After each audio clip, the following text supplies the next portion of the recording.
The conference room felt unusually crowded. Beatrice sat at the head of the table, her silver hair pulled back severely. Talia Winwood occupied the seat to her right, tablet and leather portfolio arranged precisely before her. A man in a charcoal suit introduced himself as corporate counsel, another as private security consultant for the Winwood estate. My files seemed pathetically inadequate amid their sleek devices and stern expressions. "Please sit, Adrian," Beatrice said. Her voice carried none of its usual warmth. I lowered myself into a chair, fighting the urge to apologize, though I wasn't sure for what. Talia spoke first. "Following our conversation last night, I had my team conduct an expedited audit of all invoices, maintenance records, and inventory reports across my properties for the past 9 months." She slid several printed documents toward me. "Are you familiar with these purchase orders?" I examined them carefully. "These are for the replacement of climate control systems at your Seattle and Vermont properties. I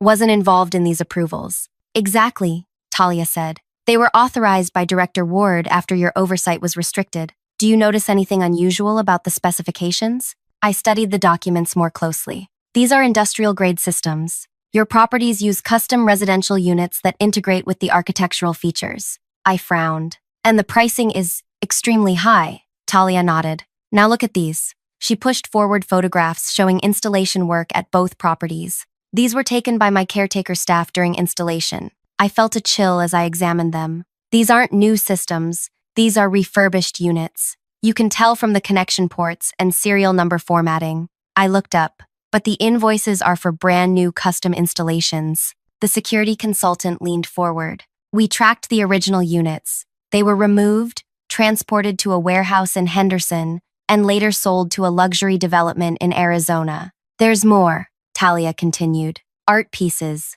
antique fixtures, custom furniture, all replaced for maintenance, then diverted through a network of specialized resellers, always with paperwork showing client approval that I never gave. The total misappropriation across just the Winwood properties exceeds $2 million, the lawyer added. Beatrice's hands trembled slightly as she steepled them. "We verified similar patterns across 12 other client portfolios. The realization struck me. The new vendors, the maintenance companies, the restoration specialists, they're all connected to shell companies that funnel profits back to interests controlled by Nathaniel Ward." Talia finished. "He's been systematically replacing valuable items from his clients' properties with cheaper alternatives, selling the originals, and pocketing the difference while charging premium rates for the replacements." "But why target me specifically?" I asked. Beatrice slid a folder toward me. "Your detailed property reports. The ones Nathaniel replaced with standardized checklists." She opened it to reveal my old documentation style: comprehensive inventories, condition assessments, maintenance histories. "Your system would have made his scheme impossible to execute. He needed you sidelined." "The client complaints were fabricated," Talia added. "We've confirmed with the supposed complainants. None had any issues with your management style." I felt dizzy with vindication and horror. "The damaged greenhouse at the Harlow estate. Likely deliberate," Beatrice confirmed. "When you noticed the replacement fixtures at the coastal property, Nathaniel must have realized you were getting too close to discovering the scheme." The conference room door opened. One of the suited men from Nathaniel's office entered, nodding to the security consultant. "We've secured the office and electronic devices. Local authorities have been notified." An icy silence followed his exit. My mind raced through months of incidents, previously confusing actions now making terrible sense. "What happens now?" I finally asked. Beatrice's expression softened slightly. "That depends partly on you, Adrian. We need someone to help identify exactly what's been taken, replaced, or modified across multiple properties. Someone who knows these homes intimately. Someone the clients trust," Talia added meaningfully. I should have felt triumph. Instead, I felt sick imagining how many treasured items, many with deep personal significance to my clients, had been stolen and sold to strangers. Over the next 3 days, I barely slept as we untangled Nathaniel's elaborate scheme. Working alongside forensic accountants and inventory specialists, I identified dozens of substitutions across multiple properties that would have gone undetected without intimate knowledge of the originals. Hand-blown glass light fixtures from Venice replaced with mass-produced imitations. Custom walnut bookshelves swapped for stained pine. Historical doorknobs and hinges exchanged for modern reproductions. Some replacements were so skillfully executed that only someone who had originally selected or maintained the items would notice the difference. "Your attention to detail is remarkable," commented the lead investigator as I identified a replaced antique coffee table by the distinctive grain pattern missing from its substitute. "These aren't just expensive things," I explained. "They're pieces of people's lives." While I worked, Nathaniel remained under house arrest. His passport surrendered. The investigation expanded to properties beyond our management company as authorities discovered connections to similar schemes at his previous employers. On the fourth day, Beatrice requested my presence in her office. I found her looking exhausted but resolute behind her desk. "I'm retiring," she announced without preamble. "Sooner than planned, but necessary under the circumstances. The board has approved a restructuring plan." My heart sank. Restructuring usually meant job cuts, and despite my vindication, I expected to be among the casualties. "We're dissolving the current management structure," Beatrice continued, confirming my fears, "and creating 3 specialized divisions: property preservation, client relations, and security operations." She slid a document across her desk. "I'm offering you leadership of the entire client portfolio, with oversight of all 3 divisions. Full autonomy to rebuild our approach according to your vision." I stared at her, certain I'd misheard. "You want me to run the company?" "I want you to transform it," she corrected. Nathaniel was right about one thing. This industry is changing, but his vision of standardization and efficiency at the expense of personalization was fundamentally wrong. "Your approach, treating each property as unique and worthy of individual care, that's our true competitive advantage." My fingers trembled as I reached for the document. The compensation figure made me blink twice. "Talia Winwood has already agreed to extend her contract for 5 years if you accept," Beatrice added. 7 other major clients have indicated the same. They trust you, Adrian, not just with their properties, but with their privacy and their personal spaces. I thought of Nathaniel's accusation, emotional manipulation. What he'd failed to understand was that genuine care couldn't be faked. My clients recognized the difference between authentic attention and calculated engagement. "I need time to consider," I said, though my mind was already racing with possibilities. Beatrice nodded. "Of course, but there's one more thing." She handed me another folder. "The board authorized recovery operations for the misappropriated items. We've located several significant pieces, including the Harlow greenhouse components. I thought you might want to oversee their return personally." The folder contained shipping manifests, auction records, and private sale documents, a paper trail of Nathaniel's betrayal, but also a map to reclaiming what had been lost. I left Beatrice's office in a daze, the job offer and recovery plans clutched to my chest. Passing through the main workspace, I noticed Penny clearing out Nathaniel's office, her expression grim as she boxed his belongings. She looked up as I approached. "Is it true? About the art and antiques?" I nodded. "He told everyone you were unstable," she whispered, "that your attachment to clients was unprofessional and dangerous to the company." She placed a framed award into the box with unusual care. I believed him. Most people did. I acknowledged without bitterness. "How did you know about what he was doing?" "I didn't," I admitted. "Not really. I just knew something wasn't right." As I turned to leave, my phone buzzed with a text from an unknown number. "Bail hearing tomorrow. Lawyers say easy release with proper financial arrangements. This misunderstanding will be cleared up soon. NW." I stared at the message, astonished by his continued confidence, despite overwhelming evidence. Then another text arrived from the same number. "Might be wise to clarify your role in all this. Several transactions have your initial approval codes. Unfortunate if authorities misinterpreted that involvement." My blood froze. Approval codes could be forged, systems manipulated. I'd been so focused on identifying stolen items that I hadn't considered how Nathaniel might implicate me in his scheme. Before I could process this threat, my phone rang. "Talia Winwood." "I've been informed of some concerning developments," she said without greeting. "Are you somewhere private where we can speak?" I ducked into an empty meeting room. "Yes. My security team intercepted communications suggesting Ward plans to claim you were a knowing participant in his operation. He's prepared documentation showing your involvement." My legs weakened. I sank into a chair. "Fabricated documentation. Obviously," Talia agreed, "but potentially convincing to investigators without context. He's quite methodical." The room seemed to tilt. "After everything, Nathaniel still held power to destroy my reputation and possibly my freedom. What should I do? I asked. Come to my office, Tazia replied. My team has been building a counterintelligence file since our first conversation. There are aspects of this situation neither Beatrice nor the authorities have yet uncovered. What aspects? This isn't Nathaniel's first operation, or his most ambitious. Her voice hardened. I've tracked similar patterns across 3 companies and 2 continents. He's been doing this for nearly a decade, always disappearing before discovery, always with a convenient scapegoat left behind. And I'm to be his scapegoat this time, I realized. He certainly planned it that way, Tazia confirmed, but he made a critical miscalculation, which was, her voice became eerily calm. He stole from me, from my homes, and then he threatened someone I consider an ally. I recalled rumors about Talia's background before her tech success, whispers about government contracts and security expertise that went beyond normal business operations. I don't understand what you're suggesting, I said carefully. I'm not suggesting anything over an unsecured line, she replied. Just come to my office, bring the recovery folder Beatrice gave you, and, Adrian, don't inform anyone else about this conversation. The call ended, leaving me clutching the phone,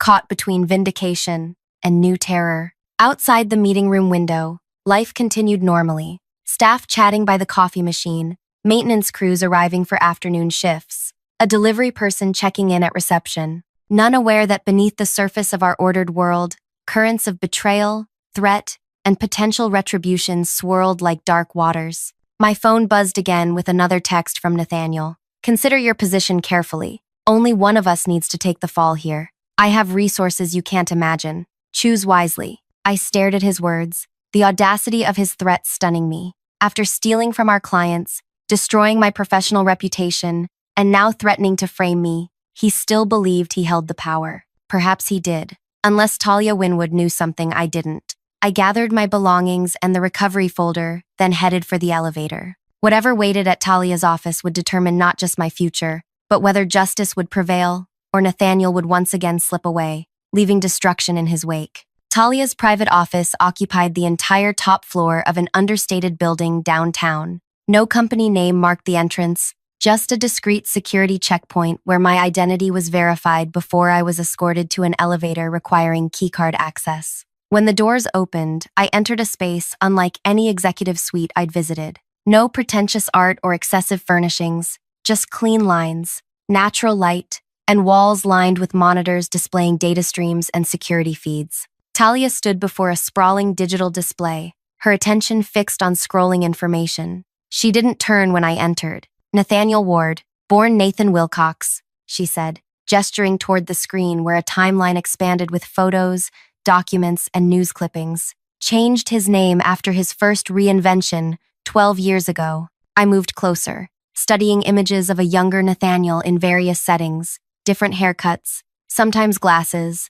sometimes clean-shaven, but always the same calculating eyes. How long have you been tracking him? I asked. Since he targeted one of my former colleagues 3 years ago. She swiped the display, revealing newspaper headlines about embezzlement charges against a woman named Diana Sullivan. She managed properties for high-net-worth individuals in Vancouver. Nathaniel worked under her for 11 months before evidence of financial misconduct mysteriously pointed to her. By the time investigators cleared her name, he had vanished with millions, and her professional reputation was destroyed. My throat tightened. And you think he planned the same for me? I know he did. Tazia handed me a tablet displaying internal company emails. These were recovered from his encrypted accounts. He began building a digital trail implicating you within weeks of his arrival. I scrolled through messages showing my signature on authorizations I'd never seen, backdated approvals for vendor changes, and careful documentation suggesting my knowledge of the substitution scheme. How did he access my credentials? I whispered. He didn't need to. A new voice entered the conversation. A woman with close-cropped gray hair stepped from an adjoining room. He created parallel systems that mimicked authentic approvals. Tazia nodded toward her. This is Mira, cybersecurity specialist and another of Nathaniel's previous targets. Mira's expression remained neutral, but her eyes held unmistakable intensity. 7 years ago, I managed network security for a private banking firm. Nathaniel, calling himself Neil Watson, then orchestrated a breach that transferred funds from client accounts while leaving evidence suggesting my involvement. I spent 2 years rebuilding my life after that. How many others? I asked. At least 5 we've confirmed, Talia replied. Always the same pattern. He infiltrates organizations managing valuable assets, identifies an ethical employee with strong client relationships, systematically undermines their position while building his scheme, then frames them when discovery becomes inevitable. The magnitude of his operations stunned me.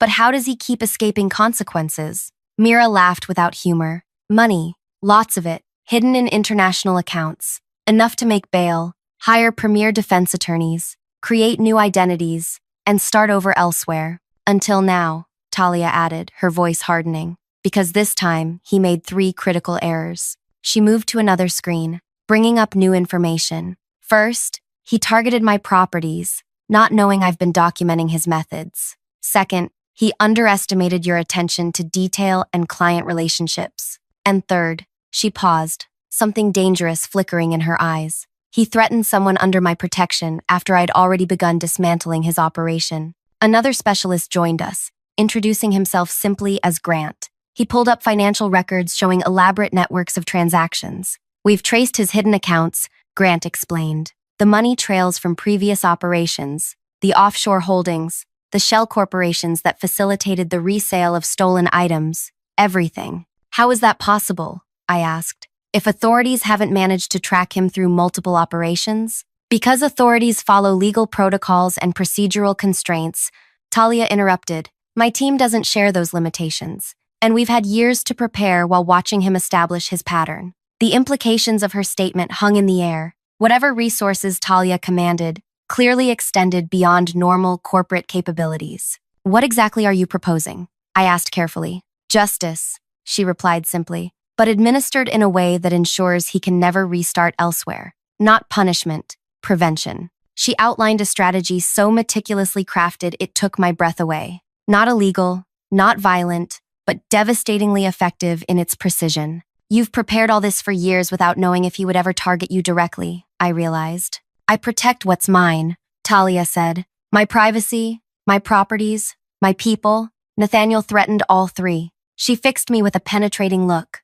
The question is whether you're willing to participate. This ends one way or another, but your involvement would make certain aspects more elegant. I thought of Nathaniel's smug confidence as he dismantled my career. His calculated theft of treasured items from clients who trusted us. His casual threat to frame me for his crimes. What do you need from me? I asked. The next morning, I entered the judicial building for Nathaniel's bail hearing with Beatrice beside me. We found seats near the back, watching as his attorney, a polished man in an expensive suit, conferred confidently with his client. Nathaniel looked remarkably composed for someone facing serious charges. When he spotted me, he had the audacity to offer a small, knowing smile. The message was clear. He expected to walk free today. The proceedings began routinely. Charges read, arguments for flight risk presented. Then, something shifted. The prosecutor received a message, conferred with colleagues, and requested an unexpected recess.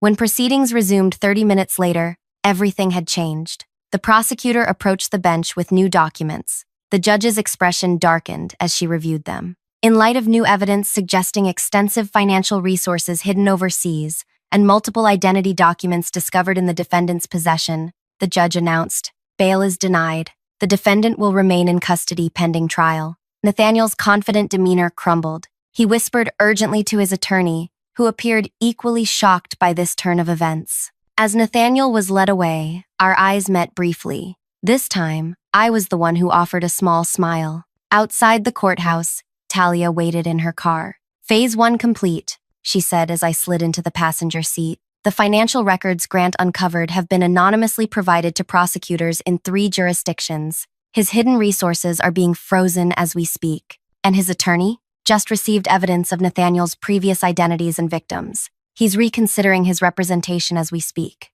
Over the next 2 weeks, Nathaniel's carefully constructed world collapsed with stunning speed. Former victims, emboldened by his detention, came forward with testimonies of his previous schemes. Prosecutors in multiple jurisdictions filed additional charges. Evidence mysteriously emerged, connecting his various identities and operations across years. Meanwhile, I worked with Talia's recovery team to locate and return stolen items to their rightful owners. The joy of returning Mrs. Lynn's grandmother's jade figurines, watching Mr. Harlow run his fingers over his recovered antique chess set, seeing the Kincaid children's delight at the restoration of their treehouse. These moments healed something broken inside me. 3 weeks after his arrest, I received permission to visit Nathaniel in detention. He looked diminished in his jumpsuit. The confident executive vanished. "Why are you here?" he asked, suspicious and hostile. "To return something that belongs to you." I placed a small flash drive on the table between us. "A copy of all the evidence against you, including items not yet presented to prosecutors." His eyes narrowed. "Is this some kind of trap?"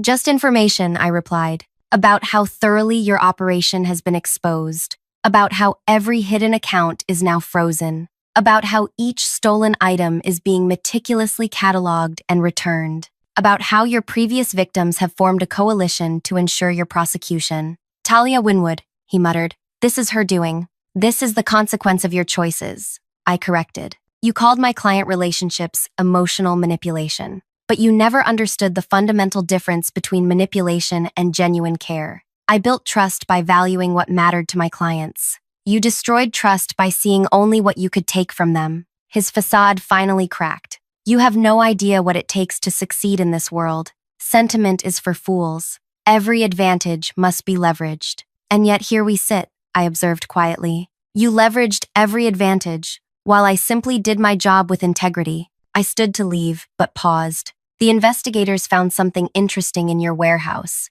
Custom brass door handles from the Winwood summer home, the ones you replaced with cheap reproductions. They were manufactured by an artisan who died 20 years ago. Talia's grandmother commissioned them specially. They feature a tiny dragonfly design that appears nowhere else in the world." His expression revealed nothing, but I continued anyway. "When Talia was a child, that dragonfly design became her secret game, finding all 18 handles throughout the house. After her grandmother died, those handles became her most tangible connection to those memories." I leaned closer. "That's what you stole, Nathaniel. Not brass fixtures worth a few $1,000s. You stole irreplaceable connections to people's lives." As I turned to leave, he called after me. "This isn't over. I still have resources you haven't found." I smiled sadly. "No, Nathaniel, you don't." 6 months later, I stood in the newly renovated headquarters of what was now called Heritage Stewardship Partners. The company had been completely restructured around my philosophy of individualized property care.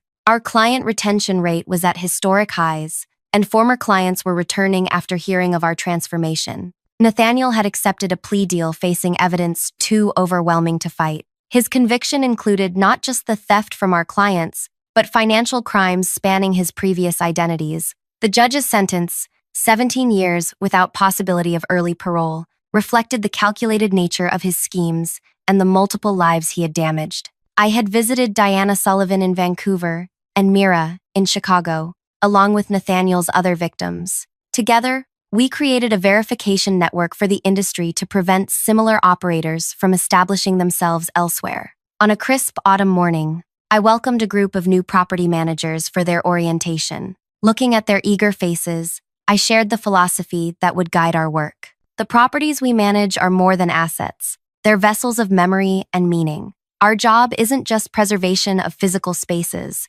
but protection of what makes them significant to their owners. That requires genuine attention, not standardized procedures. After the session, Talia appeared in my office doorway. We had become not quite friends. She maintained too much privacy for that, but mutual respect had deepened into something approaching alliance. "The Henderson property acquisition is complete," she informed me, "and your recommendation for the renovation team has been approved." "Thank you for your trust," I replied. She studied me for a moment. "You never asked why I moved so aggressively against Nathaniel, why I had been tracking him for years before he targeted you." "I assumed it was because he stole from you. The dragonfly handles you mentioned to him," she said quietly. "My grandmother designed those for me after my parents died. I spent every summer with her in that house. When I gained enough wealth to purchase it decades later, finding those handles still in place felt like her presence welcoming me home." Her composed expression never wavered, but something in her eyes softened.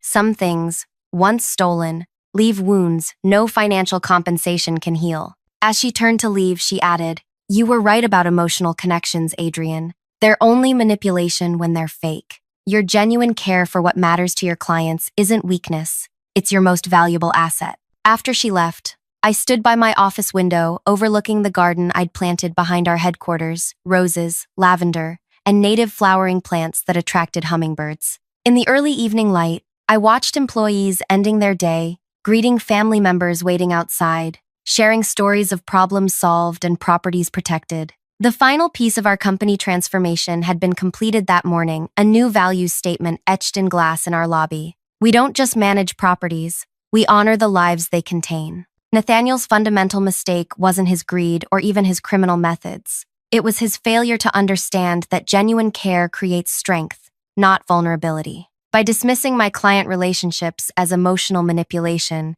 he had overlooked the most powerful force in any business: authentic human connection. If you've stayed with me through this story, I want to thank you for listening. Stories like these remind us that integrity matters, that genuine care is never wasted, and that sometimes justice comes in unexpected forms. If this resonated with you, please consider liking this video and subscribing to hear more stories that explore the complexities of professional life and personal redemption. Share your thoughts in the comments. I'd love to know what you might have done in my position. Until next time, remember that the connections we build with care are always our greatest strength.